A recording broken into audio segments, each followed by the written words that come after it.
given an electric heater having resistance equal to 5 ohm is connected to electric source, ठीक है, if it produces 180 joule of heat in 1 second, find the potential difference across the electric heater।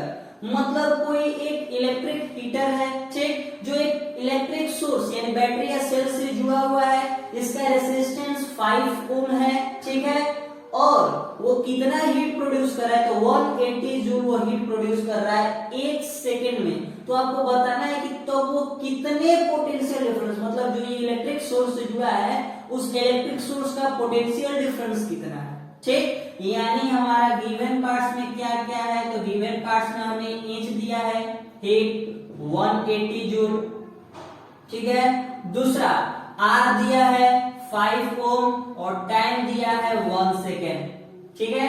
हमें potential difference यानी भी पता करना है, ठीक। लेकिन हम लोग को तो पता है कि इंच का फॉर्मूला होता है I square into R into, ठीक है, I square into R into T.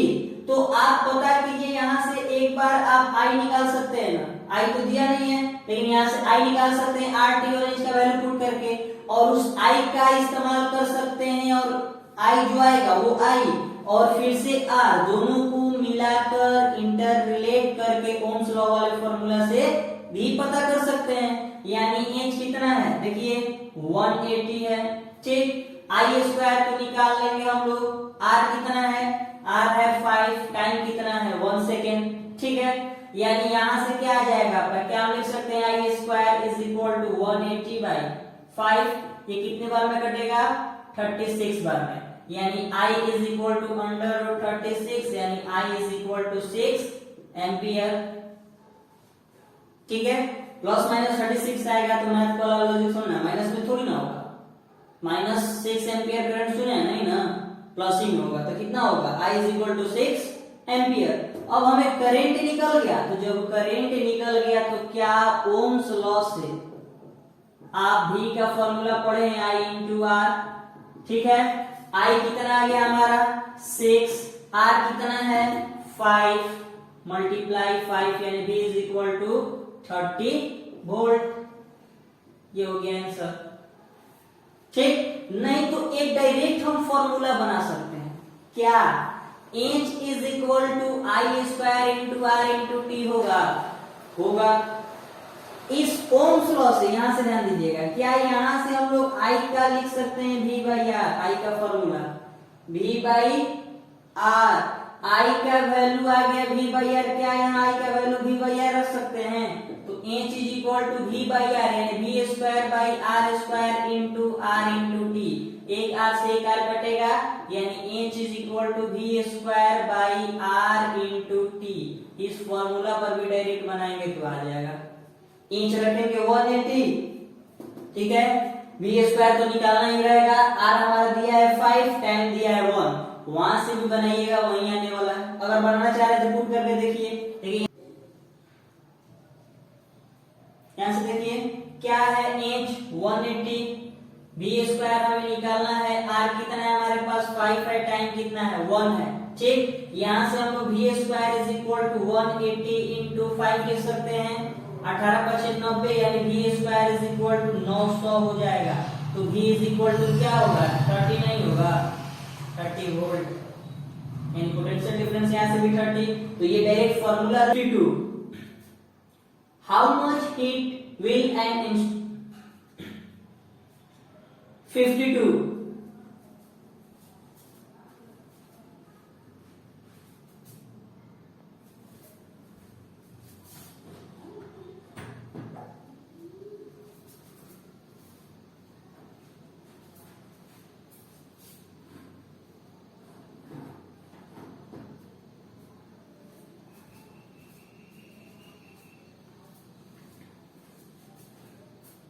52 How much heat will an instrument of 14 watt produce in half an hour if it is connected to 70 volt? ठीक है, मतलब क्या question में कह रहा है कि आपको बताना है कि कितना हीट प्रोड्यूस होगा कि एक इंस्ट्रूमेंट के द्वारा जब वो इंस्ट्रूमेंट का पावर 14 वाट हो, ठीक है, कितने देर के लिए, तो हाफ एन आवर, वो कितना देर काम कर रहा है, तो हाफ एन आवर, यही समझने वाला है। हाफ एन आवर का मतलब आधा घंटा, और आधा घंटा का मतलब 30 मिनट। यहाँ 30 मिनट ना देकर दिया लैंग्वेज में हाफ एन आवर, मतलब आवर का हाफ यानी 30 minute. If it is connected to 70 volt, जब कितने वोल्ट से कनेक्टेड है, 70 वोल्ट से, तब आपको हीट निकालना है।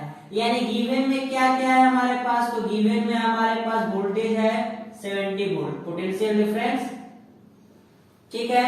हमारे पास दूसरा चीज गिवन है टाइम, कितना है, तो 30 मिनट, ठीक। तीसरा चीज गिवन है पावर 14 वाट, ठीक। हमें निकालना क्या है, तो इंच, और इंच का एक ही फॉर्मूला हम लोग जानते हैं, I square into R into T, ठीक है।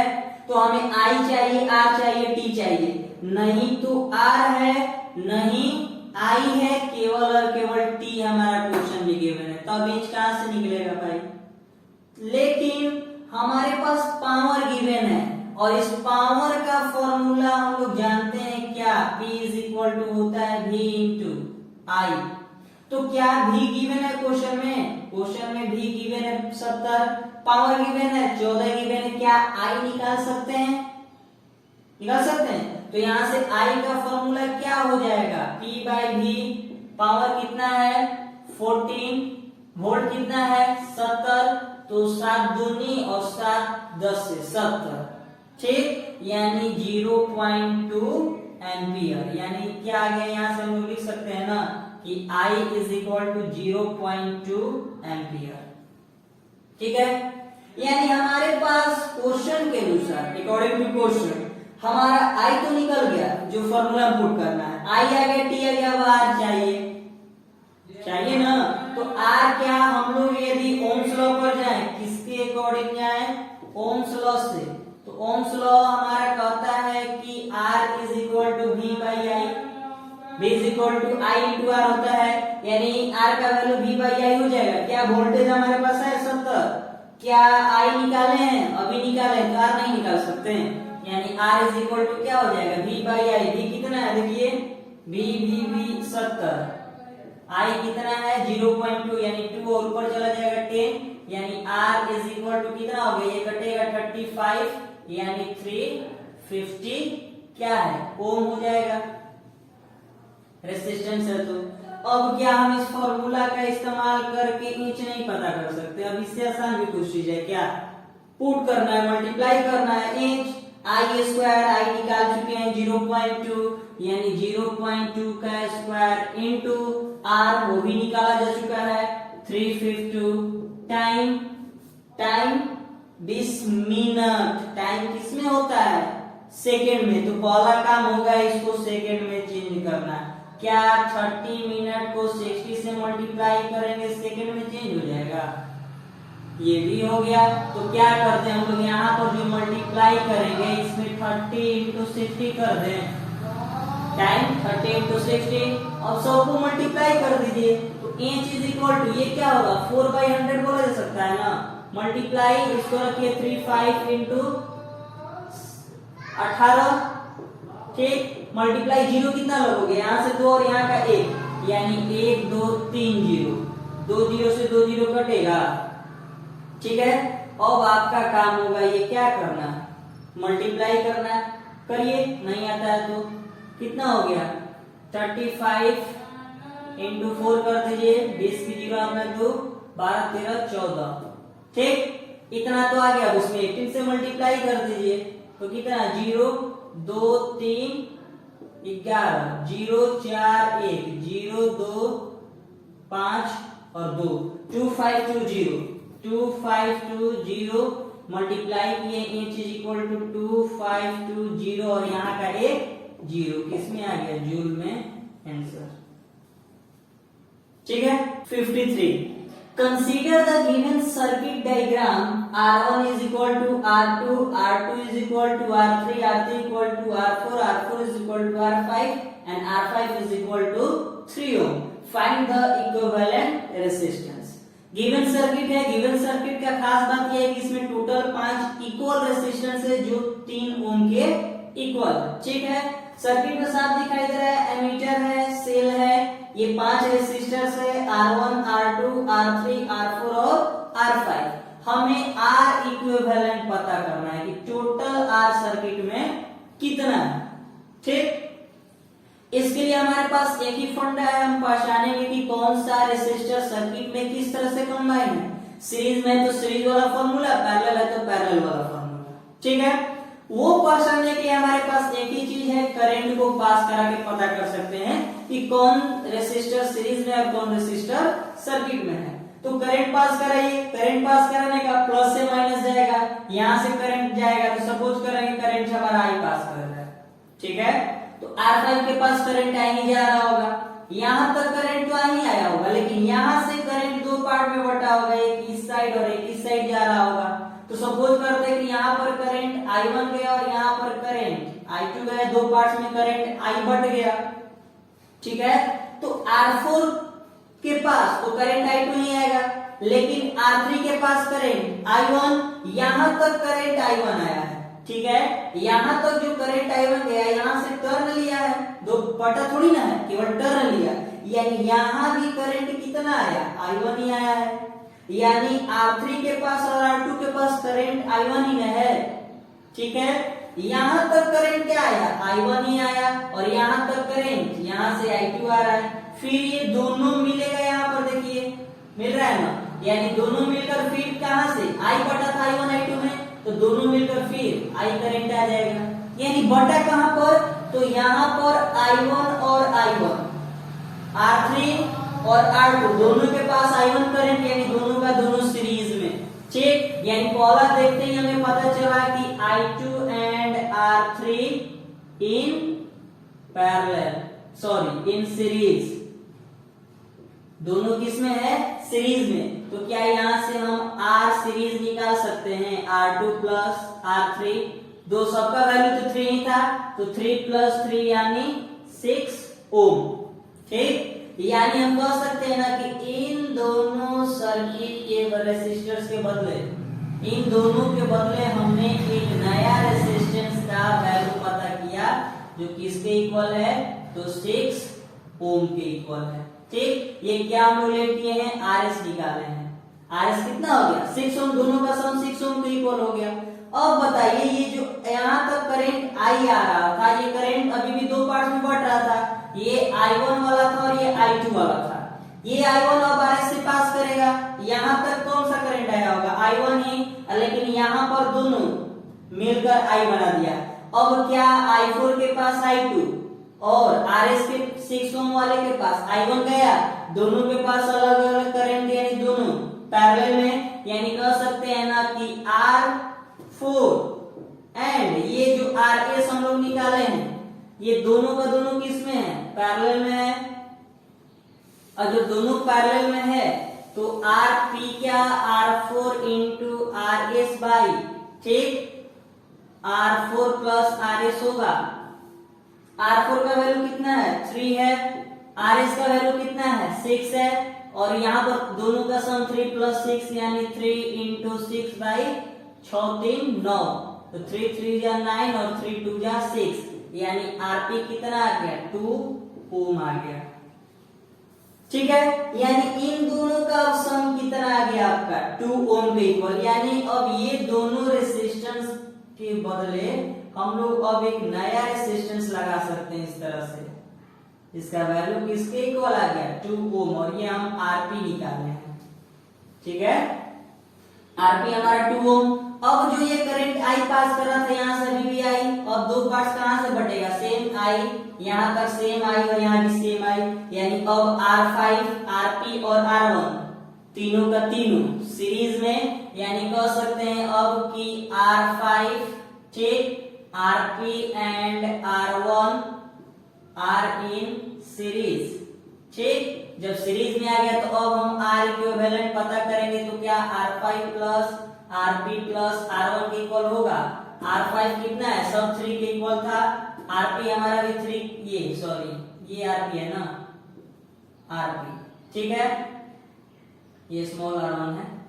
r3 कितना निकाला हम लोग 2 के इक्वल ये है, और ये r1 अभी भी हमारा 3 के इक्वल है, यानी कितना आ गया r इक्विवेलेंट 3 2 5 और 5 3 8 ओम, 8 ओम हमारा होगा r इक्विवेलेंट। क्लियर है? 4 number in the given circuit r1 is equal to r2 is equal to r3 is equal to 3 ohm and r4 is equal to r5 is equal to 0.5 ohm, then find the ammeter reading when the circuit is closed।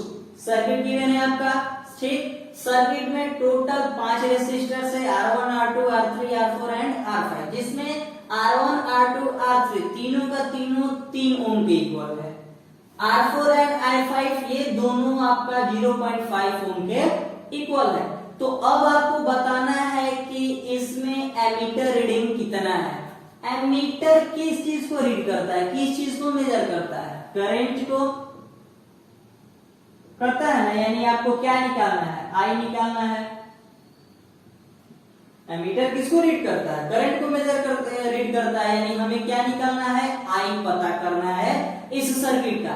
I के लिए हमें क्या क्या चाहिए? Total resistance और total voltage अगर मिल गया तो हम I निकाल सकते हैं। वोल्टेज साफ दिखाई दे रहा है 3 ओम इस सर्किट का गिवन है, यानी हमें पहला काम होगा टोटल रेजिस्टेंस निकालना। टोटल रेजिस्टेंस निकाल लेंगे, वोल्टेज का इस्तेमाल करके करंट हम लोग पता कर सकते हैं। ठीक है, अब सर्किट वाले सॉल्यूशन को चेंज करने का एक ही काम है आपका, पहचानिए कि कौन सा रेजिस्टर्स किसके साथ कैसे कंबाइंड है सर्किट में, सीरीज में है कि पैरेलल है।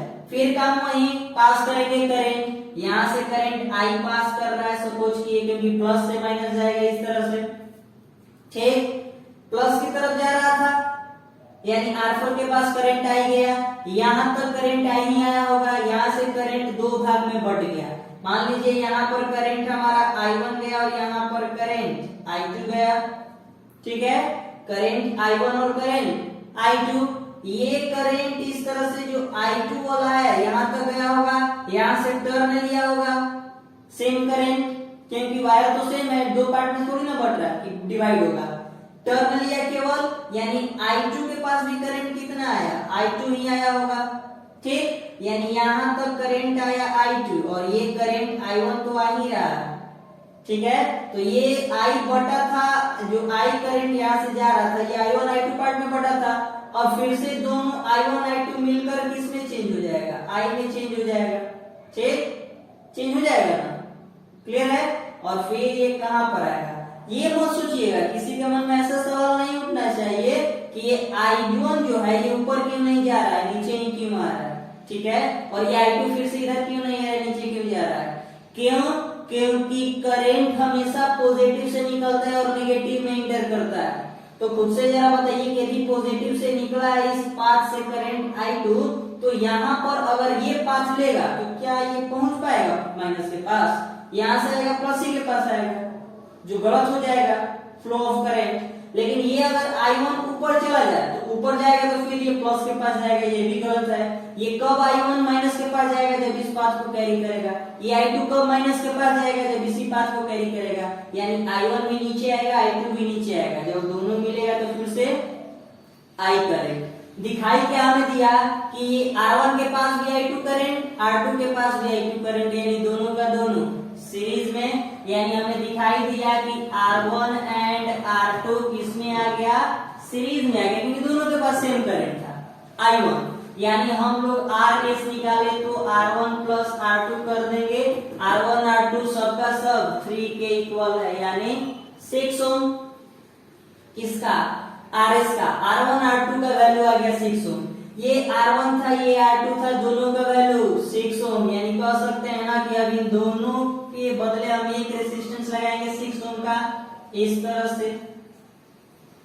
इन दोनों के बदले हमने क्या किया? एक रेजिस्टेंस लगा दिया 6 ओम का।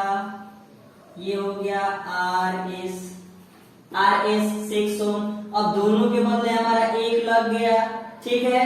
करंट I था, दो पार्ट में बटा, I1 I2, यहां तक करंट I2 ही आया, यहां तक करंट I2 ही आया, दोनों फिर से मिलकर I बन गया, यानी R3 और RS दोनों के पास अलग अलग करंट, यानी दोनों का दोनों पैरेलल, यानी कह सकते हैं ना कि ये जो R3 है, R3 एंड ये जो RS हम लोग निकाले हैं RS, ये दोनों का दोनों पैरेलल में है क्योंकि दोनों के पास अलग अलग करंट है, यानी Rp इज इक्वल टू क्या होगा, R3 into RS by R3 plus RS।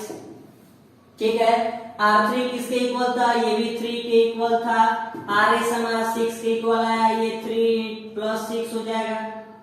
ठीक है, यानी 3 इंटू 6 बाई 9, 3 3 जा 9, 3 2 जा 6, यानी Rp इज इक्वल टू 2 ओम।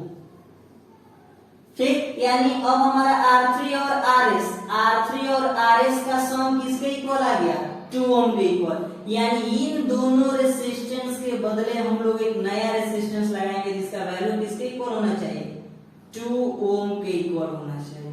ठीक, ये हो गया 2 ओम, क्या दे रहा है ना, कितना हो गया 2 ओम। ठीक, ये 2 ओम ये है क्या, हमारा Rp है। अब करंट पास कराइए, I करंट यहां तक आई, यहां भी आई, यहां भी आई, यहां भी आई, सारे रेसिस्टर्स के पास करंट सेम, यानी R4 हो, Rp हो या R5, तीनों का तीनों सीरीज में हो गया, यानी हमें दिखाई क्या दिया कि Rp, R4 एंड R5 ये तीनों का तीनों किस में आ गया, सीरीज में, यानी R इक्विवेलेंट तीनों का सम।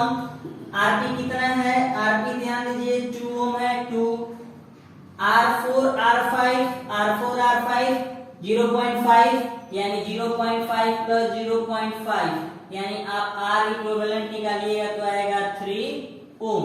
ठीक, R इक्विवेलेंट कितना आ जाएगा, 3 ओम, क्योंकि 2 और ये 0.05 1 हो जाएगा और 2 एक 3, यानी 3 ओम आ गया।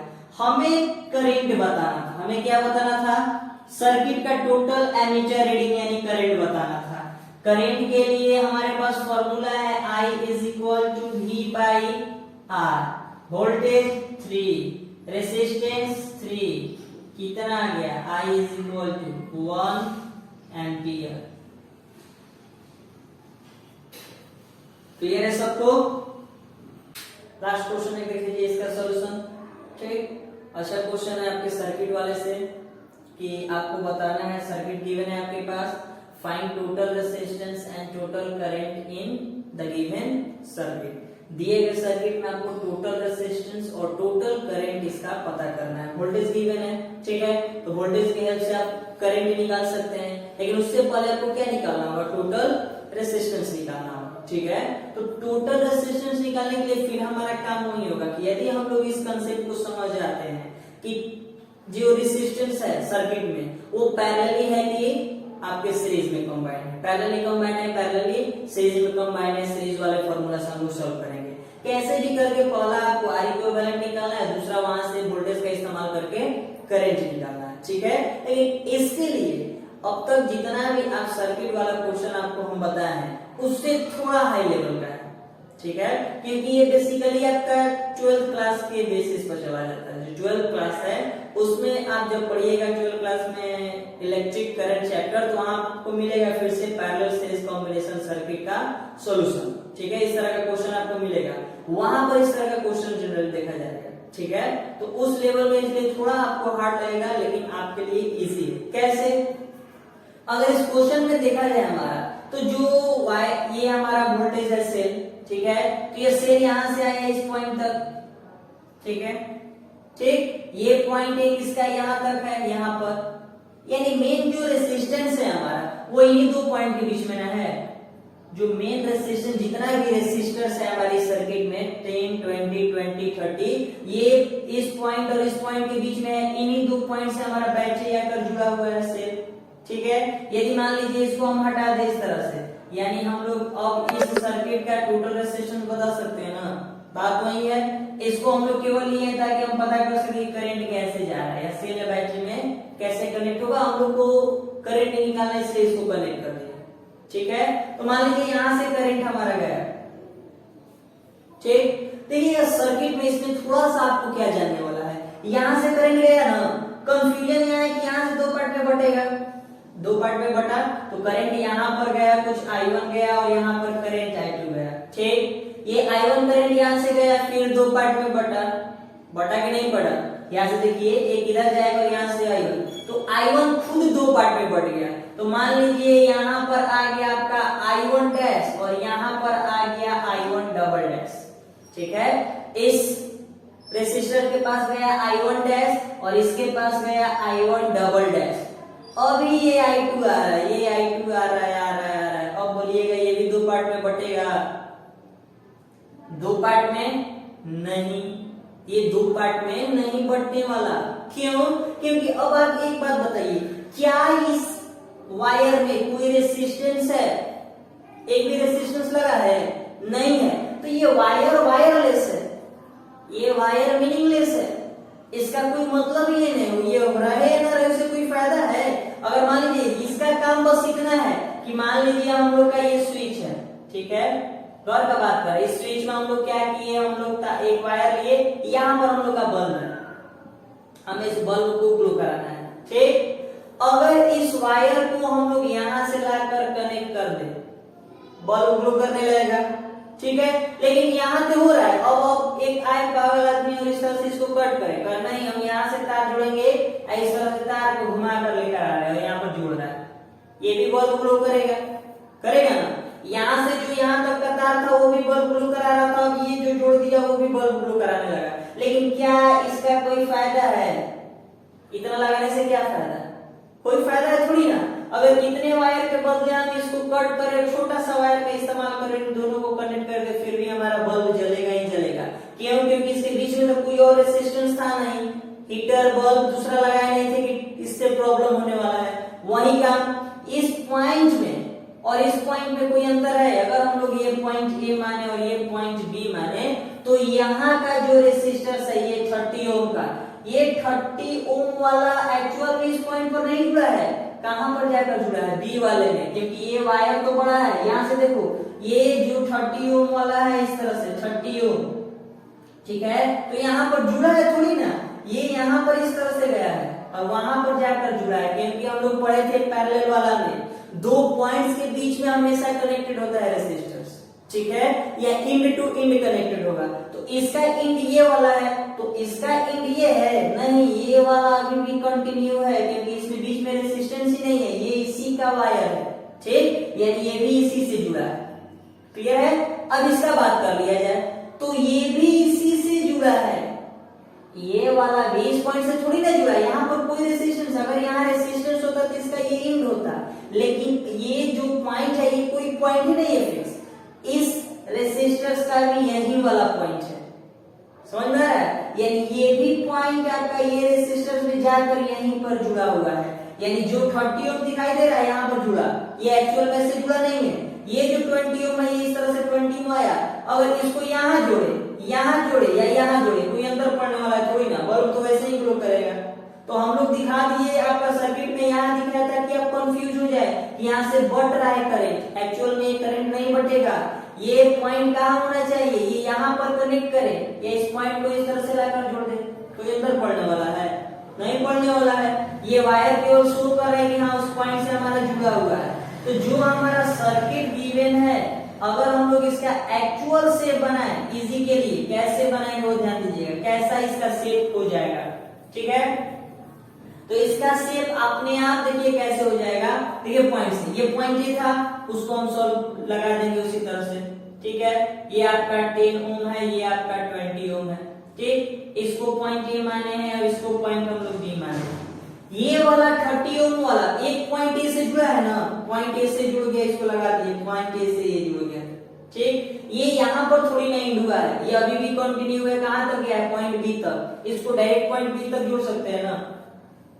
ठीक है, अब बात कर रहे हैं लोग इस 20 ओम का, क्योंकि हम लोग 30 ओम भी कनेक्ट कर दिए, इस 10 ओम भी, 20 ओम भी, अब इस 20 ओम को कनेक्ट करना है। ये 20 ओम इन दोनों के बीच में एक पॉइंट से जुड़ा है, उसको कनेक्ट कर दे। हाँ, ये अभी भी इन दोनों के बीच में एक पॉइंट से जुड़ा हुआ है। ये 20 ओम का जो लास्ट इंड है ये कहां पर आकर जुड़ा है? तो यहाँ पर इस तार में, इस वायर में आकर जुड़ा है, मतलब 30 ओम वाले वायर में आकर जुड़ा है। ठीक। अगर 30 ओम वाले वायर में जुड़ा है तो ये एक्चुअल में यहाँ जोड़े, यहाँ जोड़े, यहाँ जोड़े या यहाँ जोड़े, एक ही बात है कि नहीं है। यहाँ पर जो आपका 20 ओम आएगा उसका लास्ट एंडिंग यहाँ हो, यहाँ हो, यहाँ हो, यहाँ हो, कोई अंतर पड़ने वाला नहीं, क्योंकि बीच में रेजिस्टेंस तो है नहीं। तो हम अपने इजी के लिए हम लोग इसको क्या करेंगे कि इसी पॉइंट से लेकर जोड़ देंगे। ये बी पॉइंट से जुड़ा है दूसरा तार का इस्तेमाल करके, ठीक है, तो बी पॉइंट से जुड़ गया। अब यदि हम लोग अपने करंट को पास करें, करंट का पास करने का स्ट्रेटेजी तो यही ना था, पाथ सेम बात था, ये प्लस था ये माइनस था, ठीक, माइनस प्लस, तो करंट इसी तरह से पास कर रहा था। करंट यहाँ तक हमारा क्या आया था, इसमें करंट I1 पास कर रहा था, इसमें करंट I2 पास कर रहा था। यहाँ पर अब जो सर्किट पहले था इसके अनुसार कंफ्यूजन था कि अब करंट I2 कैसे बटेगा, ठीक, लेकिन यहाँ पर कंफ्यूजन होगा नहीं होने वाला, क्योंकि इसमें रेजिस्टेंस नहीं है, इसलिए सर्किट को अलग अलग कर सकते हैं दोनों तार को, जैसे हमारा यहाँ पर समझ में आया, ठीक। I2 अब I2 डायरेक्ट B के पास चला जाएगा। ये जो I1 करंट हमारा बढ़ रहा है, I1 आगे जाकर यहाँ से, तो ये तो बढ़ेगा, एक I1 डैश था और दूसरा हमारा I1 डबल डैश था, ठीक। ये कितने ओम का रेजिस्टेंस था, ये भी 20 ओम का रेजिस्टेंस था, ठीक है। तो अब इस 20 और इस 20 को थोड़ा ध्यान से देखिएगा, इसके पास करंट I1 डैश और इसके पास करंट I1 डबल डैश, ठीक। I1 20 ओम, दोनों के पास अलग अलग करंट, ये इस पॉइंट से दोनों जुड़ा है और इस पॉइंट से, क्या दोनों दो सेम पॉइंट के बीच में कनेक्टेड है, यानी दोनों पैरेलल में। दूसरा आप करंट भी अलग अलग देख सकते हैं, यानी ये तो कंफर्म हो गया कि ये वाला 20 और ये वाला 20 दोनों आपस में कैसा है, पैरेलली कंबाइंड है। तो क्या इन दोनों को ध्यान से देखिएगा, इन दोनों के कॉम्बिनेशन पैरेलली है, तो पैरेलली कॉम्बिनेशन क्या हम लोग यहाँ से R का निकाले, ठीक। तो सेम 20 20, तो क्या R बाई N हो जाएगा, यानी 20 बाई N यानी 2, तो कितना हो जाएगा, टोटल दो रेजिस्टेंस है तो 10 ओम, यानी इन दोनों का सम आपका किसके इक्वल हो गया, 10 ओम के इक्वल। यानी यहाँ पर जो 20 ओम था, ये जो 20 ओम है, इन दोनों का सम हमें मिल गया, इन दोनों रेजिस्टर्स का सम किसके इक्वल आता है, 10 ओम के इक्वल। तो क्या इन दोनों के बदले एक नया रेजिस्टर्स लगा सकते हैं ना, यहाँ पर दोनों के बदले हमने क्या किया, एक नया रेजिस्टर्स लगा दिया 10 ओम का, ठीक है। करंट I1, यहाँ भी करंट अब I1 ही आएगा, बढ़ने वाला तो है नहीं। क्या अब ये दोनों सीरीज में हो गया, तो इन दोनों के बदले क्या हम लोग नया जो रेजिस्टेंस RS निकाले वो 10 प्लस 10 इज इक्वल टू 20 ओम का होगा ही होगा। तो यानी इन दोनों के बदले हमारा कितना आ गया जी, तो इन दोनों के बदले हमारा नया रेजिस्टेंस आ गया कितने का, तो 20 ओम का, ठीक है।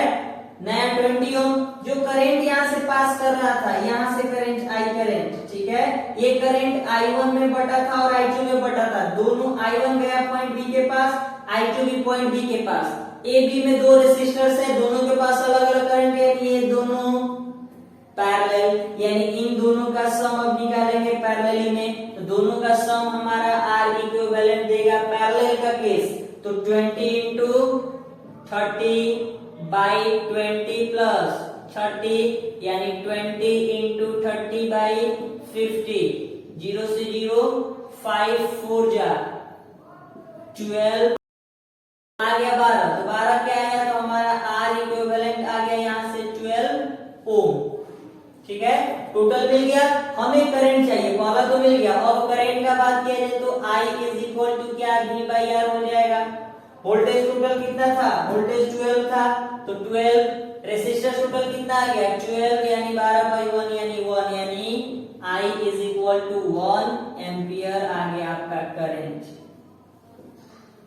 क्लियर है, ध्यान से सुनिएगा। जो YouTube पर हम लोग का वीडियो बन रहा है, ठीक है, तो वीडियो जब स्टार्ट किया, हम पहले बार YouTube पर वीडियो बनाना स्टार्ट किए तो क्वेश्चन न्यूमेरिकल से डायरेक्ट हमने क्या किया, न्यूमेरिकल से हम लोगों ने वीडियो बनाना स्टार्ट किया, ठीक। और न्यूमेरिकल में आपका ये जितना भी न्यूमेरिकल्स है, ये theory wise, chapter wise, topic wise numerical है, ठीक है, जिसमें टोटल 1 to 54 क्वेश्चंस का एक सेट है, ठीक है। तो याद कीजिए कि हमने जो न्यूमेरिकल वीडियो बनाया न्यूमेरिकल्स का, इसमें हम लोगों ने क्वेश्चन नंबर 32 से 54 तक का बनाया, ठीक। तो बहुत लोग का ऐसा कमेंट में आया है या पर्सनली बोले भी हैं कि आप वीडियो मतलब जो होगा कब टोटल न्यूमेरिकल का बनेगा, यानी टोटल न्यूमेरिकल मतलब 1 से 31 क्वेश्चन का वीडियो कब बना रहे हैं, ठीक है, इसका भी न्यूमेरिकल का वीडियो चाहिए। तो याद रखिए कि हमारा जो 32 से 54 तक का तो न्यूमेरिकल का वीडियो बन चुका है।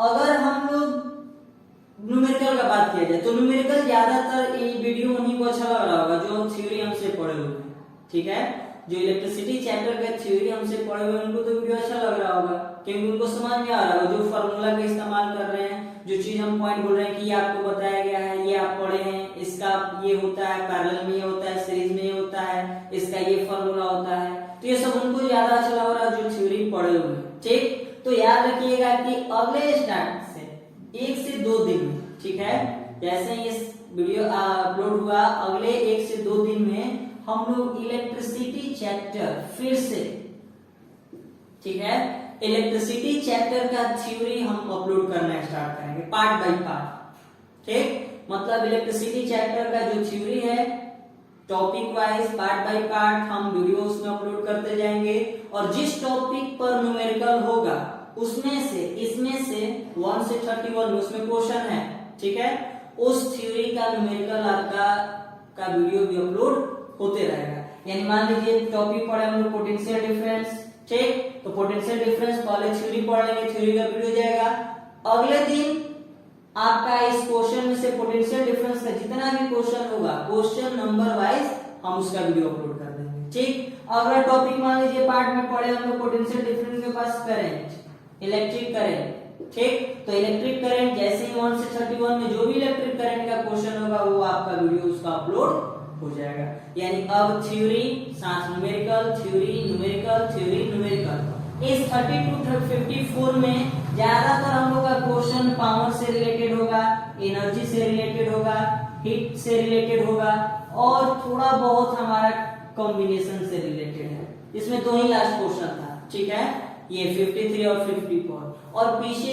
1-2 क्वेश्चन ये मतलब 36 35 बोलिए इधर कुछ क्वेश्चन है जो रेजिस्टेंस से रिलेटेड, नहीं तो जनरली आपका पावर एनर्जी हीटिंग वाला क्वेश्चन है इतना, ठीक है। Thank you. और लास्ट लाइन तो सबको पता होगा, वीडियो को लाइक कीजिए, सब्सक्राइब कीजिए, शेयर कीजिए, कमेंट कीजिए कैसा आपको वीडियो लगा, ठीक है, थैंक यू।